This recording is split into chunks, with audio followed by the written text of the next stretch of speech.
네, 오늘은 이제 룻기 제 3강입니다. 오늘 룻기 마지막인데요. 오늘 말씀은 보아스의 친족 대속의 약속과 성취의 의미라는 제목으로 룻기 3장부터 룻기 4장 전체적인 부분을 오늘 강의하도록 하겠습니다. 자, 여러분, 룻기를 우리가 읽을 때 이게 이제 그냥 어떤 하나의 멋진 이야기, 어떤 사랑 이야기처럼 읽는 분들도 있어요.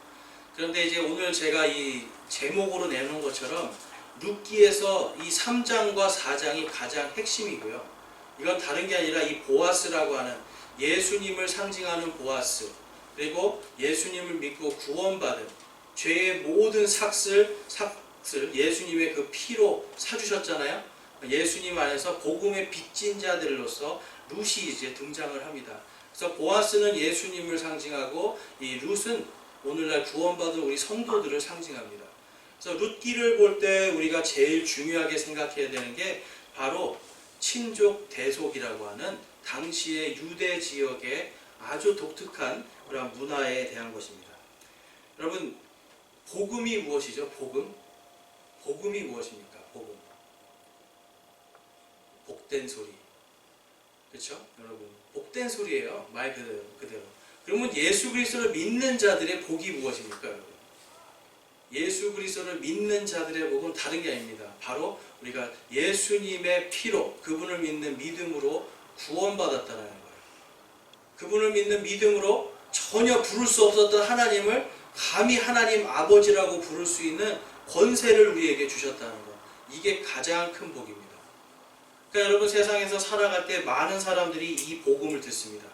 길거리에서, 때로는 지하철에서, 가까운 이웃들을 통해서 복음을 듣습니다. 복음을 듣는데 많은 사람들은 아직도 복음을 받아들이지 못하고 있어요. 여러분들이 복음을 듣고 복음에 아멘하고 마음을 열고 이 자리에 앉아있는 이 시간이 가장 복된 시간인 줄로 믿습니다. 여러분들 복 받으신 분들이에요. 다른 복이 아니라 영생의 복을 받으신 분들이에요. 그리고 더 큰 복은 뭐냐면 여러분들이 도저히 갚을 수 없는 죄와 사망의 빚을 예수님께서 자신의 피와 자신의 생명으로 다 갚아주셨다는 사실입니다. 여러분, 엄청난 복을 받았습니다. 예수님께서 저와 여러분의 사망과 저와 여러분의 이 죄의 삭슬 모두 다 자신의 피로 사주시고 깨끗하게 속량해 주신 것, 그것을 우리는 구속이라고 이야기합니다. 그리고 예수님께서 우리를 대신해 주셨기 때문에 대속이라고 부릅니다. 그래서 여러분, 이 당시에 보면 이 보아스라고 하는 사람이 오늘 우리가 읽은 것처럼 룻이라는 사람을 대속하고 구속하는 장면이 나와요. 그렇기 때문에 이 룻기에서 룻기가 8번째 책이라고 제가 말씀드렸죠. 모든 것이 시작되는 숫자가 8입니다. 이 성경에서는. 그렇기 때문에 지금 룻기를 통해서 이제는 구속의 역사, 구원의 역사가 시작이 되는 걸 우리가 볼 수가 있습니다. 로마서 6장 한번 가보면, 로마서 6장 22절에서 23절에 보면, 그러나 이제 너희가 죄로부터 해방되고 하나님께 종이 되어 거룩함에 이르는 너희의 열매를 얻었으니 그 끝은 영존하는 생명이니라. 우리 23절 함께 읽겠습니다. 죄의 삭은 사망이나 하나님의 선물은 예수 그리스도 우리 주를 통해 얻는 영원한 생명이니라. 아멘. 여러분, 우리가 영생을 얻었다 라고 하는 말은 하나님께서 우리에게 공짜로 주신 선물입니다. 근데 여러분, 이게 진짜 공짜일까요? 여러분, 선물 줄 때 한번 생각해 보세요. 이런 거 하나 선물해 줄 때도 반드시 우리는 이걸 사야 줄 수가 있는 거잖아요. 우리에게 지금 하나님께서 영생을 선물로 주셨잖아요. 그러면 그 영생은 누가 사신 거예요? 예수님께서 우리 대신 사서 우리에게 주신 겁니다. 그냥 도저히 우리가 받을 수 없는 건데 받게 된 것, 이것을 우리는 은혜라고 부르어요. 그러니까 지금 엄청난 복과 은혜가 우리 안에 굉장히 넘치고 있는데 이거를 자꾸 보지 못하니까 때로는 하나님 왜 그러셨어요? 하나님 원망하고, 그렇죠? 하나님한테 자꾸만 우리는 우리의 필요들, 하나님 저 이거 필요합니다. 뭐가 되게 해주세요. 아이들 같은 경우 그런 거 많이 하잖아요. 뭐가 되게 해주세요. 뭘 할 수 있게 해주세요. 근데 그거보다 더 중요한 복을 이미 받았는데 거기에는 감사하지 못할 때가 많다라는 겁니다. 저와 여러분은 주님이 주신 이 영원한 생명, 이 생명에 감사하기 원합니다. 왜냐하면 이건 우리가 도저히 갚을 수 없었던 거예요. 우리 성경에 보면은 10,000달란트 빚진 자의 얘기 아세요, 여러분? 10,000달란트. 10,000달란트의 가격이 얼마나 됩니까? 10,000달란트가 16만 년. 1달란트가 16년 동안 벌 월급이에요. 그러니까 10,000달란트는 16만 년을 일해야 버는 돈이에요. 여러분 갚을 수 있으시겠어요? 갚을 수 없죠. 네. 한 5천만 원 되면 어떻게 한번 갚아보겠다 하겠는데, 이거는 16만 년 일해서 벌 돈이면 갚을 수가 없는 거예요. 근데 그거를 누가, 바로 이 돈을 빌려준 주인이 내가 갚지 않겠다 라고 말해주면 끝나는 거예요. 지금 여러분 우리가 죄의 삭은 사망인데요. 우리의 옛사람은요 10,000달란트 빚진 자와 같은 삶이에요. 10,000달란트라고 하는 이 돈을 우리는 빚을 졌는데 이 돈을 갚을 수가 없는데 누가 직접 그걸 갚아주시는 거예요? 우리의 주인이신 예수께서 그걸 갚아주셨기 때문에 10,000달란트가 탕감이 됩니다. 그런데 이 10,000달란트 탕감받은 사람이 나오면서 어떤 일을 해요? 자기에게 300데나리온을 빚진 자를 멱살을 잡고 그 다음에 이 사람을 감옥에 넣어버립니다. 여러분 우리 모습이에요. 10,000달란트 빚진 거 기껏 탕감해주고 구속하고 대속해줬더니 밖에 나와서 이웃을 사랑하긴커녕 멱살 잡고 흔들고 감옥에 쳐넣는 이런 게 우리 죄된 근성이라는 거예요. 여러분 예수님께서 저와 여러분에게 엄청난 선물 주신 겁니다. 값어치가 얼마나 된다고요? 10,000달란트. 16만 년어치 봉급입니다. 자 여러분 한번 그러면 16만 원어치 봉급이 있고요. 여러분의 생명이 있어요. 자 그럼 이 둘 중에 뭐 선택할래? 그러면 뭐 선택하시겠어요? 자 16만 년 동안 벌 돈이 있습니다. 한 100조라고 생각해 봅시다. 100조라는 돈이 있고 여러분 생명이 있어요. 자 이 둘 중에 하나만 선택해야 됩니다. 뭘 선택하시겠어요? 생명. 왜 그렇습니까 여러분? 생명이 없으면 아무것도 아니잖아요. 그러니까 우리의 이 생명은 값어치를 따질 수가 없는 거예요. 예수님의 생명은 어떨까요 여러분? 예수님의 생명도 인간 한 사람의 인간으로 봤을 때 값어치를 따질 수가 없는 거예요. 그런데 그분께서 자신의 그 가치를 따지지 못할 만큼 엄청난 그 자신의 생명을 바로 우리를 위해서 주셨다는 것. 이것이 여러분 구속의 은혜입니다. 이것이 바로 구원의 은혜입니다.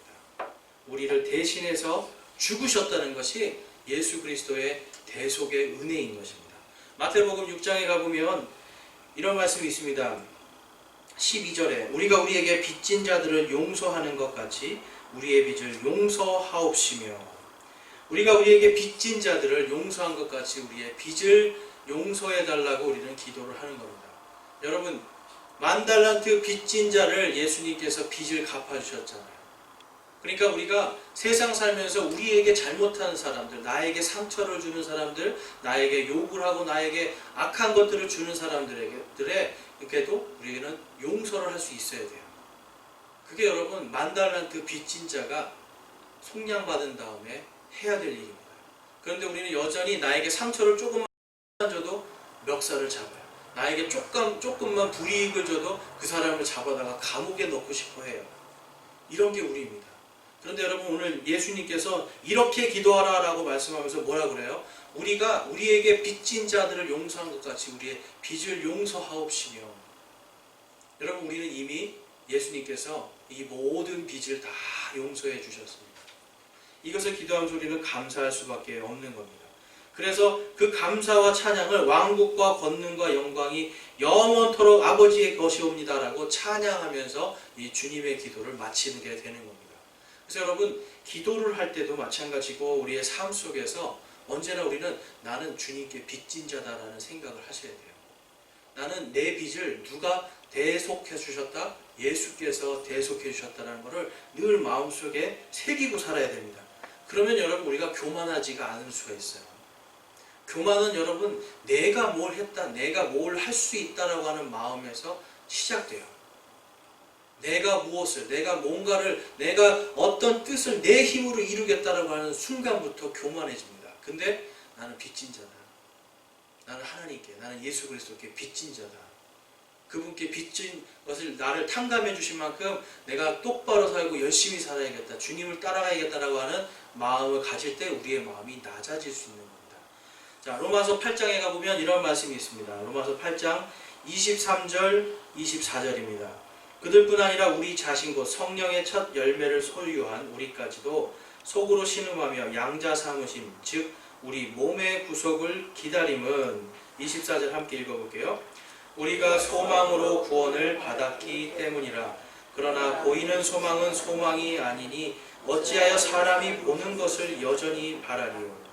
여기서 여러분 두 가지 단어가 나와요. 하나는 우리 몸의 구속을 기다린다. 근데 왜 기다리느냐? 바로 우리가 구원을 받았기 때문이다 라고 지금 성경이 말씀해요.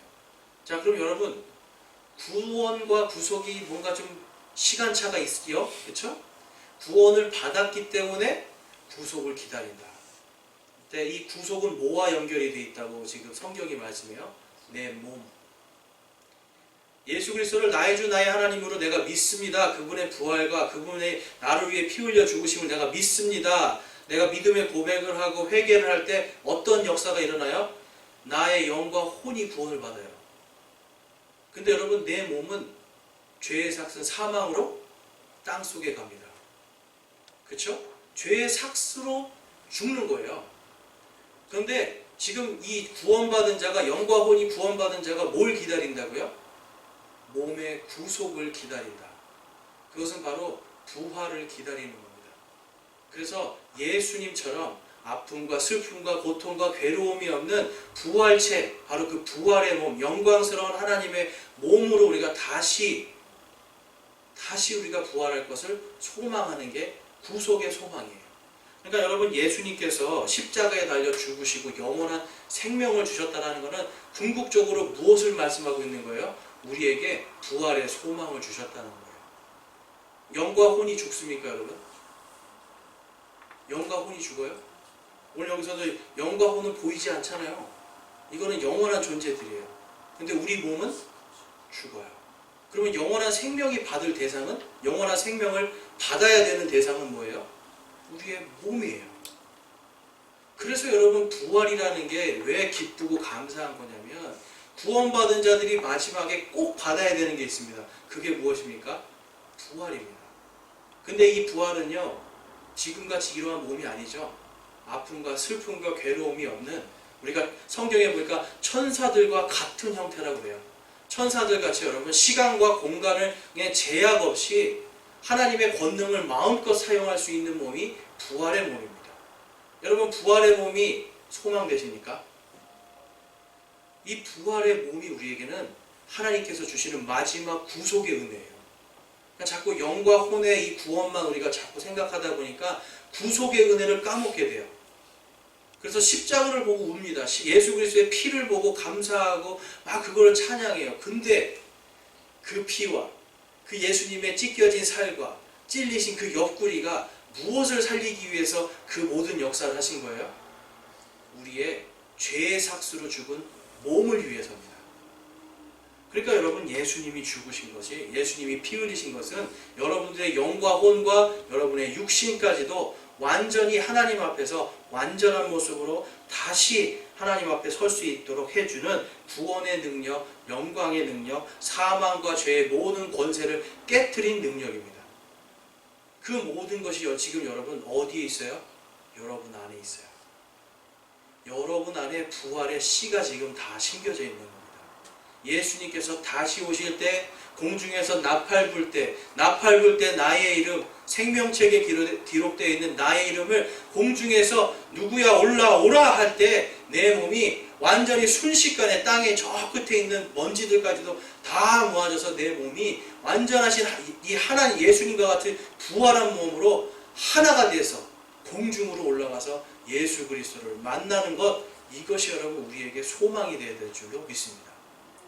그래서 성경에서는 산소망이라고 해요. 그냥 소망이라고도 할 수 있는데 산소망이다. 왜 산소망입니까? 영원한 생명으로 살아있으니까. 그래서 여러분 부활이 기쁜 거예요. 부활이라는 것을 생각할 때마다 너무너무 기뻐지는데 여러분들은 어떠세요?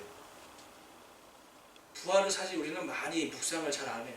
근데 부활이라는 이 부분을 묵상할수록 예수님의 피가, 예수님의 그 보혈이 얼마나 감사한지가 더 느껴집니다.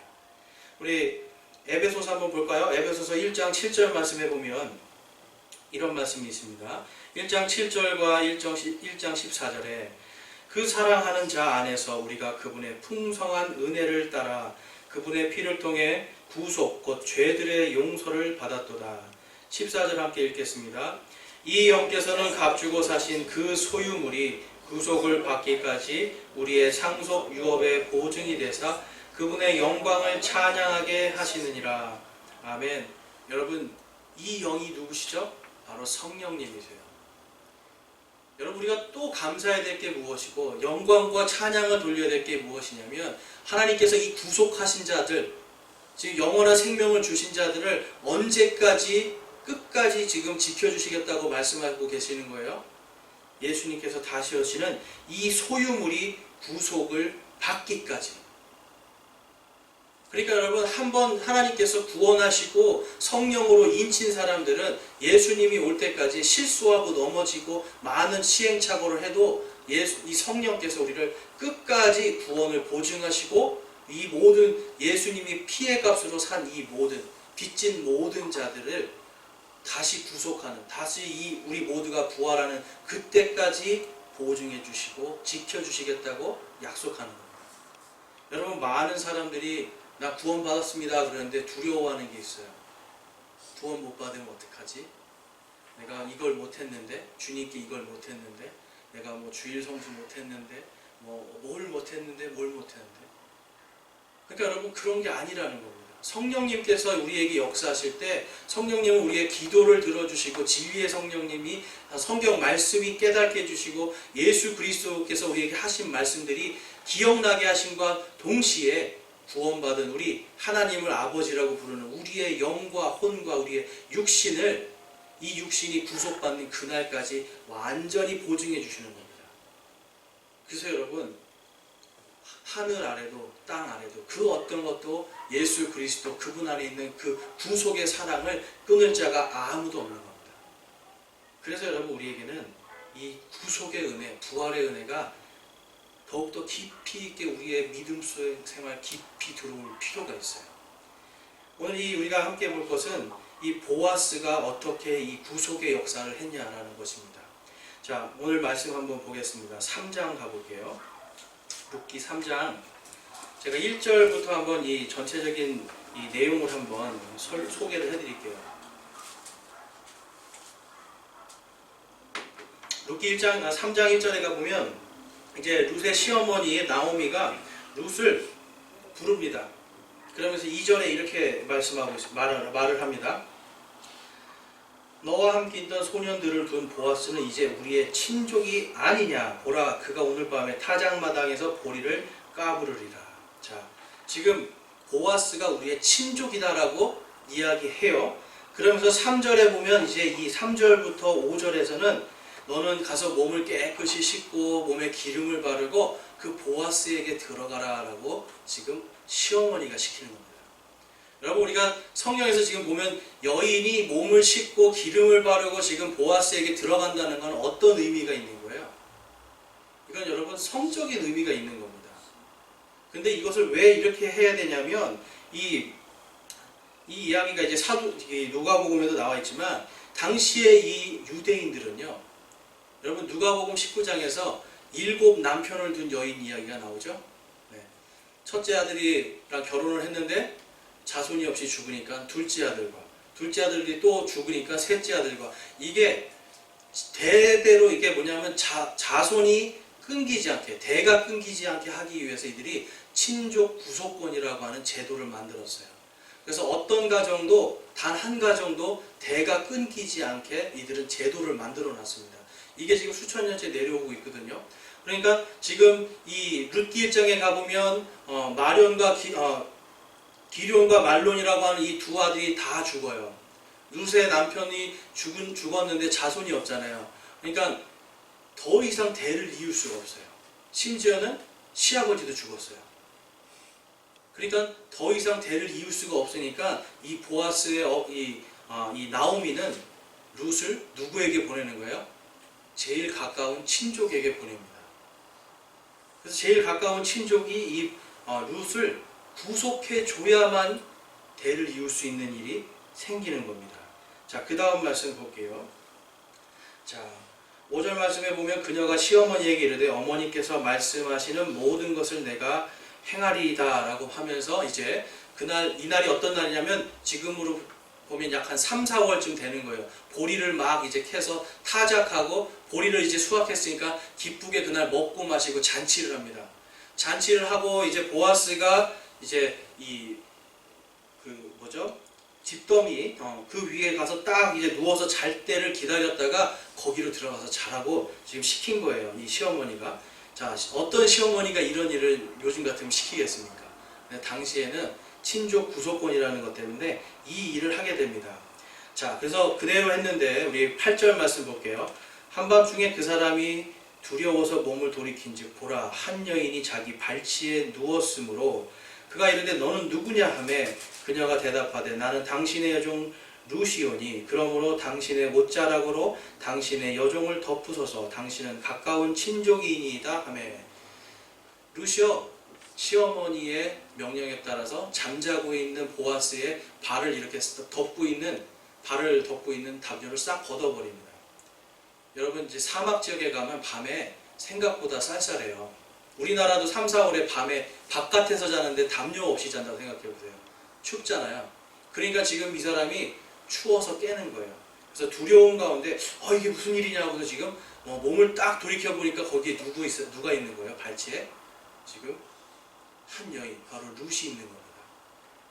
그래서 여기서 이게 사인입니다. 지금 친족인 여인이 와서 지금 자기 발치에 누워 있는데 이 여인을 이불로 담요로 덮어주면 내가 당신을 책임지겠다는 뜻이고 덮어주지 않으면 당신은 가야 된다는 뜻이에요. 근데 보아스는요 여기에서 이렇게 말을 합니다. 자, 10절 말씀입니다. 그가 이르되 내 딸아 주께서 내게 복 주기를 원하노라. 내가 가난하든지 부하든지 젊은 남자를 따르지 아니하므로 내가 처음보다 마지막 끝에 친절을 더 많이 베풀었도다 라고 하고 11절에 보면 이 룻을 현숙한 여인인 줄 내 백성의 온 도시가 아느니라 라고 이야기하면서 지금 이 룻이 얼마나 지금 여러분 남성의 어떤 이런 정욕으로 봤을 때는 지금 굉장히 쉬운 상황이지만 지금 이 보아스는 하나님이 만들어 놓으신 원칙을 따라가요. 지금 제가 이 보아스를 보면서 이 보아스가 얼마나 하나님의 앞에서 정직하고 말씀대로 사는 사람인가를 우리가 알 수 있습니다. 그것을 어디서 알 수 있냐면 9절에 보면 이렇게 말씀해요. 이제 당신은 가까운 친족이니다 라고 이렇게 이야기를 하고 지금 이 축복을 줍니다. 그리고 12절에 참으로 이제 나는 너의 가까운 친족이나 나보다 더 가까운 친족이 있으니 보아스는요 돈이 많은 사람이라서 자기가 얼마든지 이 룻을 자기 마음대로 취할 수가 있었습니다. 친족 구속의권 때문에. 근데 이 사람은 이 원리대로 원칙대로 나보다 더 가까운 친족이 있다라고 하면서 그 사람을 부르고요. 또 그 절차대로 다 하겠다고 이야기하면서 룻에게 지금으로 말하면 6대박의 보리를 퍼서 줍니다. 그러면서 이 보리를 가지고 가서 시어머니에게 빈손으로 가지 말아라 라고 지금 해서 돌려보내는 일이 있어요. 그렇게 해서 돌아갔더니 16절에 보니까 룻이 자기 시어머니에게 가니 그녀가 이르되 내 딸아 너는 누구냐 하매. 자, 여러분 이게 이해가 되세요? 왜 룻에게 너는 누구냐 그럴까요? 여러분 이건 무슨 뜻이냐면 성경에 보면 남자와 여자가 서로 결합하면 뭐가 되는 거예요? 한 몸이 되는 거잖아요. 그러니까 너는 누구냐 그랬을 때 이 룻이 저는 보았습니다 그러면 둘이 하나가 됐구나 라는 게 되고 저는 그냥 룻입니다 그러면 아이고 실패했구나가 되는 거예요. 근데 지금 여기서 너는 누구냐 그랬더니 이제 룻이 뭐라고 말합니까? 그녀가 그 사람이 자기에게 행한 모든 것을 그녀에게 고하고 실패하게 됐다. 근데 여러분 나오미의 믿음이 여기서 알 수 있는 게 이 실패한 것에 실망하는 것이 아니라 이렇게 말합니다. 18절에 그녀가 이때 내 딸아 이 일이 어떻게 될지 내가 알 때까지 가만히 앉아 있으라. 그 사람이 이날 그 일을 끝마치기 전에는 안식하지 아니하리라. 보아스가요, 이 나오미는 보아스가 이 친족 구속 사역을 할 것을 지금 믿고 내 딸아 너는 가만히 있어라라고 이야기합니다. 당시도 그렇고 여러분 사람들이요, 여기는 이 당시에는 치안이 굉장히 불안한 때였잖아요. 그렇기 때문에 이 치안이 불안한 상태에서 여인들이 어떤 수모를 당할지 알 수가 없는 거예요. 그러니까 지금 친족이 구속할 때까지 너는 가만히 앉아서 기다려라라고 지금 말하고 있습니다. 그러니까 친족이 와서 구속하려면 어떤 일을 해야 돼요? 지금 자기보다 더 가까운 친족에게 가고요. 우리 4장에 있는 이야기가 그거예요. 더 가까운 친족이 이 여인을 내가 물으겠습니다. 이 여인의 재산과 그 다음에 심지어는 이 여인까지도 내가 돈을 주고 내가 구속해서 다 사겠습니다라고 하는 이 고백이 있으면 그 사람에게로 가는 거고, 만약에 그것을 하지 않을 때는 그 사람 다음으로 가까운 사람에게 그 구속권을 넘깁니다.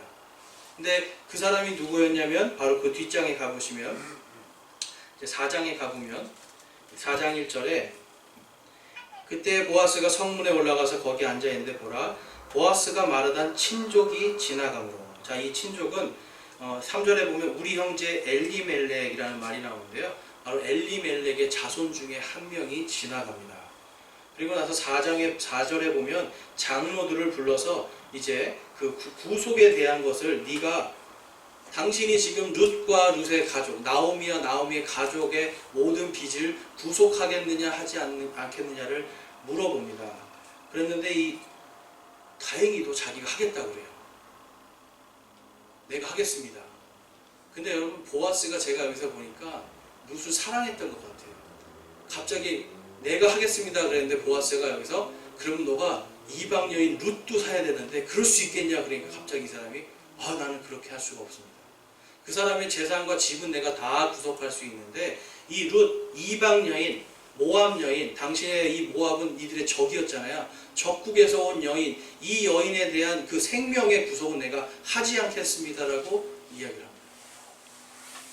그러면서 자신의 신발을 벗어서 보아스에게 줍니다. 이건 뭐냐면 내 권리를 당신에게 넘겨준다는 뜻이에요. 그러자 보아스가 그 다음에 장로들 앞에서, 자 9절 말씀 한번 볼게요. 보아스가 장로들과 온 백성에게 이르되 내가 엘리멜렉에게 있던 모든 것과 기럯과 말론에게 있던 모든 것을 나오미의 손에서 산 일에 관하여 너희가 이날 증인이 되었고, 또 내가 말론의 아내 모압 여인 룻을 사서 내 아내로 삼고 그 죽은 자의 상속 재산을 위하여 그의 이름을 일으켜서 죽은 자의 이름이 그의 형제들 가운데서와 그의 처소의 성문에서 끊이지 않게 하였으니 너희가 이날 증인이 되었느니라. 이것은 무엇을 뜻하는 거냐면요, 보아스가 만약에 지금 룻하고 결혼해서 아기가 나오면 그 아이는 누구의 아이가 되는 거예요? 누구의 아이가 되죠, 여러분? 보아스의 아들이에요? 사실은 보아스의 아들이 아니라 이 말론의 아들이 되는 거예요. 근데 말론이 없으니까 누구의 아들이 되는 겁니까? 살아있는 나오미의 아들이 되는 겁니다. 그래서 그 집안이 끊어지지 않고 이 보아스를 통해서 대가 이어져 나가는 거예요. 그러니까 엄밀히 따지면 보아스가요, 이 예수님의 구속의 역사 가운데 지금 한 것은 뭐냐면 다 이 대를 이어주는 일을 하는 거예요. 자, 그래서 그 밑에 한번 보겠습니다. 17절 말씀입니다. 우리 함께 읽어볼까요? 그녀의 이웃 여인들이 그 아이에게 이름을 주며 이르되 나오미에게 아들이 태어났다 하여 그의 이름을 오벳이라 하였는데 그는 다윗의 아버지인 이새의 아버지이니라. 자, 누구의 아들이 됐죠, 여러분? 나오미의 아들이 됩니다. 네. 근데 이 나오미의 아들이에요. 그러니까 보아스의 아들이 안 되는 거예요, 사실은. 이해가 되세요? 어떻게 보면 아까 그 친족이요, 어떤 것 때문에 이런 일이 되냐면 내 아들인데 내 아들이 아니라 나오미에게 뺏기는 상황이에요. 이해가 되시죠? 내 아들인데 내 아들이라고 할 수 없고 누구의 아들이라고 해야 돼요? 나오미의 아들이 되는 겁니다. 그러니까 유대 지방에서는 이제 이러한 풍습을 통해서 대를 이어가게 하는 거예요. 자, 그래서 그 다음에 18절부터 읽어볼게요. 이제 베레스의 시대는 이러하니라. 베레스는 헤스론을 낳고 헤스론은 람을 낳고 람은 아미나답을 낳았고 아미나답은 나손을 낳았고 나손은 살몬을 낳았고 살몬은 보아스를 낳았고 보아스는 오벳을 낳았고 오벳은 이새를 낳았고 이새는 다윗을 낳았더라. 그리고 다윗을 통해서 누가 태어나시죠? 예수 그리스도께서 태어나시는 겁니다. 여러분, 이 구속의 역사를 통해서 지금 어떤 일이 일어나요? 온 인류의 구속이 여기에서 시작돼요. 온 인류의 구속의 역사를 지금 하나님께서는 룻기를 통해서 우리에게 다 보여주시는 겁니다. 지금 룻기 이전에는 구속이라고 하는 단어가 나오지 않아요. 구속이라고 하는 개념들이 성경에 나오지 않는데 8번째 성경인 이 룻기를 통해서 하나님은 이제 이 뒤에 다윗의 자손인 예수 그리스도의 구속의 사역이 이제 여기서부터 시작이 되는 겁니다. 그래서 여러분, 이 구속이라는 부분이 우리에게는 지금 룻기를 통해서 하나님께서 선명하게 보여주고 있는 겁니다.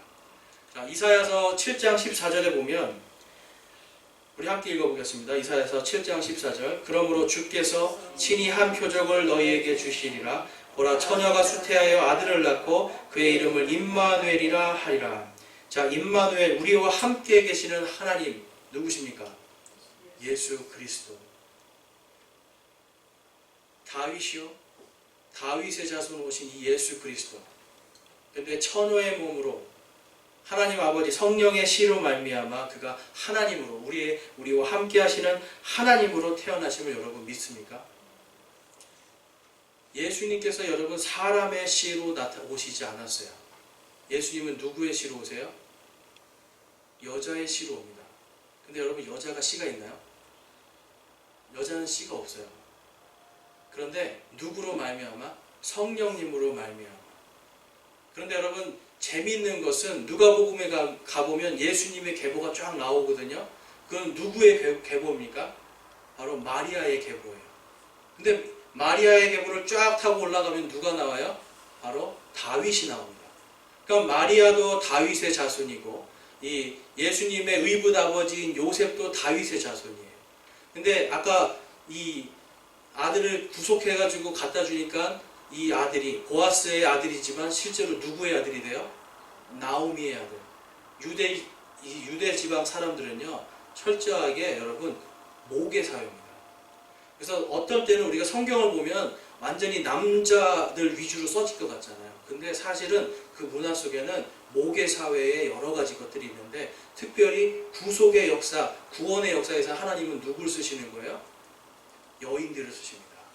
그래서 모계를 통해서 지금 예수님께서 태어나시는 거예요. 남자의 씨가 아니라 여자의 씨, 바로 마리아를 통해서 하나님께서 성령으로 잉태해서 예수님이 태어나십니다. 예수님이 만약에 여러분 사람의 씨로 태어났다면 어떨까요? 사람의 씨로. 여러분, 그 피는 죄된 피예요. 아무런 효과가 없는 피입니다. 당시에 죄를 씻기 위해서는 여러분 양을 죽였잖아요. 몇 년짜리 구속이죠? 이거는 1년짜리입니다. 그냥 1년짜리 구속이에요. 사람도 죄를 가지고 태어나죠. 아무리 내가 죄된 몸으로 제가 여러분들을 위해서 십자가에 달려 죽고 피 흘려도요, 이건 아무것도 아니에요. 그런데 하나님이신 그분이 우리에게 오셔서 육신으로 오셔서 그분의 자신의 피와 모든 물을 흘려 죽기까지 우리를 그의 피로 사주셨기 때문에 우리가 구원받고 구속받을 수 있는 그 길이 열리는 겁니다. 그리고 그분이 죽기만 한 것이 아니라 다시 살아나심을 통해서 그분이 육신의 구속에 대한 모든 말씀과 약속을 성취하시는 겁니다. 그래서 요한복음 11장 한번 보겠습니다. 요한복음 11장 25절에서 26절입니다. 함께 읽어볼까요? 나는 부활이요 생명이니 나를 믿는 자는 죽어도 살겠고 누구든지 살아서 나를 믿는 자는 결코 죽지 아니하리라. 이것을 내가 믿느냐 하시니, 여러분 믿으십니까? 예수님께서 나는 부활이요 생명이다라고 말씀하세요. 이 말씀 그대로 예수님께서 부활하십니다. 만약에 예수님께서 부활하지 않았다면 이 말씀은 그냥 좋은 말씀으로 끝나는 거예요. 근데 예수님께서 죽으시고 부활하셨기 때문에 우리에게 말씀하신 그대로 나를 믿는 자는 죽어도 살겠고 누구든지 살아서 나를 믿는 자는 결코 죽지 아니하리라고 하는 이 말씀이 성취되고 우리에게도 그대로 적용이 돼서 그 자신의 피로 우리의 모든 죄와 사망을 다 갚아주시고 이제는 우리에게 무엇을 기다리는 겁니까? 우리가 구속의 그날, 부활의 그날을 기다리면서 우리가 지금 살아가고 있는 거예요. 여러분, 보아스를 통해서 우리가 오늘 볼 수 있는 것은 바로 예수 그리스도의 구속, 또한 이 친족 구속권, 하나님이 아니시라 예수님이요 우리의 친족으로 오셨음을 여러분 아세요? 예수님이 사람으로 오셨잖아요. 그렇죠? 예수님이 사람으로 오셨어요. 신으로 왔다면 친족이 될 수가 없어요. 근데 예수님이 사람으로 오셔서 사람으로서 피를 흘려 죽으셨기 때문에 친족으로서 구속해주는 권리를 가질 수 있는 겁니다. 여러분, 이 룻기가 그동안 여러분들에게 그냥 되게 짧아서 읽기 쉬운 책이었어요. 그럴 수 있습니다. 근데 이 안에는 예수 그리스도의 구원의 모든 역사가 고스란히 아주 응축돼서 들어있는 말씀입니다. 이제 오늘까지 저희가 룻기를 이제 다 보았는데 여러분이 지금 기다리고 소망하는 것은 무엇입니까? 주께서 다시 오셔서 우리를 다 구속하실 그 날을 소망하십니까? 아니면 이 땅에서 우리가 잘 먹고 잘 살고 건강하고 부귀와 영화를 누리는 것을 여러분 소망하고 계십니까? 구원받은 자들, 구원받은 우리 성도들은 예수께서 구속하시는 그날을 기다리는 겁니다. 바로 부활하는 그날 우리가 공중에서 예수 그리스도를 만나고 그분과 함께 어린 양의 혼인잔치로 들어가는 그 영광되고 복스러운 복된 그날을 우리는 소망하고 있는 겁니다. 그날까지 우리는 빚진 자들로서 살아가기 원합니다. 내가 주님께 10,000달란트 빚진 자다. 나의 나 된 것은 내가 아니라 바로 예수 그리스도의 보혈의 은혜다라고 하는 것을 여러분 우리가 늘 생각하면서 나를 구속해 주신 그 예수님, 내가 구속의 그날 다시 그분을 만날 것을 소망하면서 이번 한 주간도 예수 그리스도의 구속의 역사, 구속의 은혜를 우리 깊이 있게 묵상하면서 주님 앞에 더욱더 겸손하게 그리고 또 신실하게 주님의 종들로 살아가는 저와 여러분이 되시기를 주님의 이름으로 축원합니다.